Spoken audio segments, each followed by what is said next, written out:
આ છે વિશ્વનું સૌથી મોટું cruise ship Icon of the Seas, જેનું વજન 2.49 લાખ ટન છે. તે ટાઇટેનિક કરતા પણ 5 ગણું મોટું છે અને તે 7,600 લોકોને લઈ જઈ શકે છે, જેમાં 2,350 તો ક્રૂ મેમ્બર્સ જ છે. આ ક્રૂઝની અંદર વિશાળ એક્વાડોમ, બીચ ક્લબ, 6 સ્લાઇડ ધરાવતું water park, swim up bar, jogging track અને આઈસ સ્કેટિંગ અને એન્ટરટેનમેન્ટ માટે અનેક સુવિધાઓ છે.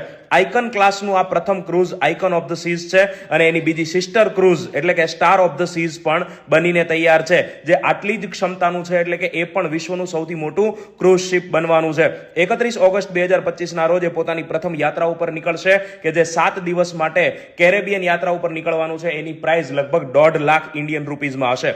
અને ત્રીજું cruise Legend of the Seas હાલ નિર્માણાધીન છે અને 2026માં તે સેવામાં આવવાની અપેક્ષા છે, જે આ બંને કરતા પણ વધુ ક્ષમતા ધરાવતું હશે, એટલે કે તે વિશ્વનું સૌથી મોટું ક્રૂઝ બનશે. આ તમામ cruise royal Caribbean international RCI ની માલિકીના છે, જે ફ્લોરિડાના મિયામીમાં સ્થિત છે. રોયલ કેરેબિયન ઇન્ટરનેશનલ ક્રૂઝ માર્કેટના પેસેન્જરમાં 27% અને આવકના 25% સાથે વિશ્વની બીજી સૌથી મોટી ક્રૂઝ કંપની છે.